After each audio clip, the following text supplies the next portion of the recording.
నమస్తే welcome to Disha TV. ప్రస్తుతం మనతో పాటు కాంగ్రెస్ ఎమ్మెల్యే రామ్మోహన్ రెడ్డి గారు ఉన్నారు. ఒకవైపు కేటీఆర్ మాత్రం ఈ ఫార్ములా రేస్ వ్యవహారాలు మాత్రం ఎలాంటి లేదు, కావాలని రివెంజ్ తీసుకోవడానికి ఇప్పుడు కాంగ్రెస్ పార్టీ నాపై తప్పుడు కేసులు చేస్తుంది, మాత్రం ఎలాంటి ఉద్దేశం కూడా లేదు, నేను బయటకు వస్తాను, కార్యకర్తలు ఎలాంటి భయపడాల్సిన అవసరం లేదు కూడా ఆయన భరోసా ఇస్తున్నారు. కేటీఆర్ ఉత్తర ప్రగల్భాలకి ఆయన చెప్తున్నటువంటి మాటలకి ఈరోజు ఎవరు కూడా నమ్మే పరిస్థితులు లేరు. 55 కోట్ల రూపాయలని విదేశీ సంస్థలకి ఎలాంటి క్యాబినెట్ ఆమోదం లేకుండా, ఎలాంటి పర్మిషన్స్ లేకుండా ఒక మోడల్ కోడ్ ఆఫ్ కండక్ట్ ఉన్నప్పుడు ఏ విధంగా ఆ డబ్బులు జమ చేయడానికి ఆదేశాలు ఇస్తాడు, ఇచ్చినానే ఒప్పుకుంటాడు అన్న విషయాన్ని ప్రజలంతా కూడా ఈరోజు ఆలోచన చేస్తున్నారు.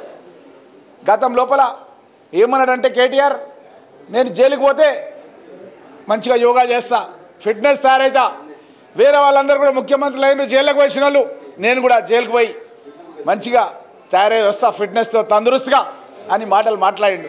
మరి ఎందుకు ఇప్పుడు బుగులు పుడుతుందంటే ఒకటొకటిగా ఈడీ విచారణ స్టార్ట్ అవుతుంది. వాళ్ళు కూడా నోటీస్ ఇచ్చారు. రేపు ఏమైపోతానో అన్న భయం ఒక సైడ్ నుంచి వాళ్ళ బావ ఆల్రెడీ వాళ్ళ నాయన ఫామ్ హౌస్లో ఉన్నాడు, వాళ్ళ బావకు పగ్గాలు అప్పపెట్టేటట్టున్నాడు. వాళ్ళ బావకు పగ్గాలు అప్ప చెప్తే హరీష్ రావుకు మళ్ళీ ఈయన చేతికి పగ్గాలు వచ్చే పరిస్థితి లేదు. ఒక సైడ్ నుంచి వాళ్ళ చెల్లె తీఆర్ జైలు నుంచి వచ్చి వీళ్ళ అన్న జైలుకు పోతే ఆమెకి ఇస్తాడేమో పగ్గాలు అనుకుంటే వాళ్ళ బావకు పగ్గాలు ఇస్తే ఆమె ఏం కావాలని ఒక దిక్కు నుంచి ఆలోచన చేస్తున్నారు. ఆయన కేసీఆర్ సంగతి తెలిసిందే. ఆయన ప్రతిపక్ష నాయకుడిగా ఉండి శాసనసభలో ఒక్కటంటే ఒకటి ప్రజలకు అవసరమైనటువంటి సూచనలు సలహాలు పాలక పక్షానికి ఇవ్వలేదు. ప్రజలంతా కూడా గమనిస్తున్నారు. దేశంలో ఏ ప్రతిపక్ష నాయకుడు కూడా ఈరోజు అలాంటి ఫామ్ హౌస్ ప్రతిపక్ష నాయకుడు ఎవరు కూడా లేరు. కాబట్టి మొన్న జరిగినటువంటి పార్లమెంట్ ఎన్నికల్లో వీళ్ళకు ఒక గాడిది గుడ్డు 0 సీట్లు వీళ్ళకి ఇచ్చారు. ఇంకా వీళ్ళకి సిగ్గు రాకుండా మా గౌరవ ముఖ్యమంత్రిని ఇష్టం వచ్చినట్టుగా మీడియా ముందు మాట్లాడడం అన్నది. ఇదే సందర్భంలో ఒక లొట్టపీసు కేసు, అలాగే ఒక లొట్టపీసు ముఖ్యమంత్రి రేవంత్ రెడ్డి అని కూడా ఆయన మాట్లాడారు. దానికి అది లొట్టపీస్ కేసా ఇంకేం కేసా అన్నది న్యాయ విచారణలో ఉంది. న్యాయమూర్తులు డిసైడ్ చేస్తారు అది ఏం కేసు, ఎన్ని రోజులు శిక్ష పడుతుంది, ఎక్కడుంటాడు, ఏం కథ, ఏడ కూర్చుంటాడు, అన్ని విషయాలు న్యాయ విచారణ లోపల బయటపడుతుంది. మరి లొట్టపీస్ కేసు అయితే నువ్వు ఎందుకు ఉలికి పడుతున్నావు? గతంలో ఏమన్నావు, నేను ఫిట్నెస్ తయారైతా యోగా చేస్తాను, మరి ఎందుకు ఈరోజు భయభ్రాంతకు గురవుతున్నావు? ఎందుకు నువ్వు నీ ఉన్న కొద్దిమంది కార్యకర్తలు ఎమ్మెల్యేలని వాళ్ళకు ధైర్యం నీరు పోసే ప్రయత్నం చేస్తున్నావు?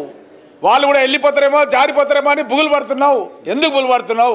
నిజంగా నువ్వు అంత సచ్చిలుడు అయితే నువ్వు అనుకున్నట్టుగానే జైలుకు పోవడానికి సిద్ధంగా ఉండు.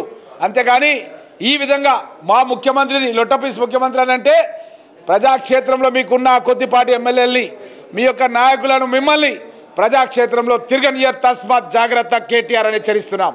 ఒకవైపు ఇప్పుడు సుప్రీంకోర్టుకి వెళ్ళారు, దాంతోపాటు మళ్ళీ హైకోర్టుకు హాజరయ్యారు, మళ్ళీ పిటిషన్ వేస్తున్నారు. ఒకవైపు డిస్మిస్ అయినా కానీ మళ్ళీ లాయర్ తప్పనిసరి ఉండాల్సిందే అని కూడా ఆయన పిటిషన్ వేస్తున్నారు. ఇదంతా జరుగుతున్న పరిణామాలు చూస్తే ఏం జరుగుతుంది కేటీఆర్ చుట్టూ కానీ ఈ కేసు వ్యవహారం? కేటీఆర్కు నిద్ర పడతలేదు, ఏం చేయాలనో అర్థమవుతలేదు. ఓ రోజు అడ్వకేట్ని తీసుకొని పోతున్నాడు, ఓ రోజు ఇది లెటోపీస్ కేసు అంటున్నాడు, ఓ దిక్కు నుంచి సుప్రీంకోర్టులో ప్రయత్నం చేస్తున్నాడు, ఇక్కడ ఇది చేస్తున్నాడు, ఇది కాదంటే ఆడ సుప్రీంకోర్టులో ఫైల్ చేస్తున్నాడు. ఈ విధంగా అన్ని విధాలుగా ప్రయత్నాలు చేస్తున్నప్పటికీ కూడా ఎప్పుడు జైలుకి వెళ్తా అన్న భయం ఆయన లోపల ఆవరించి ఉంది. కాబట్టి ఈరోజు వాళ్ళకు ఉన్న కొద్దిపాటి నాయకులను, కార్యకర్తలను ఆయన ఉంచుకోవడానికి, వాళ్ళని కాపాడుకోవడానికి ఈ విధంగా మా ముఖ్యమంత్రి పైన అబండాలు వేస్తున్నారు. కానీ ఎవరు కూడా నమ్మే పరిస్థితి లేరు. ఆ రోజు వరేస్తేనే ఊరేసుకోవాలని కేసీఆర్ అన్నాడు. అలాంటి రైతాంగానికి భరోసా కల్పించినటువంటి నాయకుడు రేవంత్ రెడ్డి గారు, మీరు వరి పంట వేయండి, మనం వరిని తీసుకుపోయి కేసీఆర్ ఫామ్ హౌస్ దగ్గర వేద్దాం, ఎందుకు తీసుకోవడం అడుగుదాం అని ఆ రోజు ధైర్యం నిరూపించినటువంటి వ్యక్తి మా యొక్క ముఖ్యమంత్రి.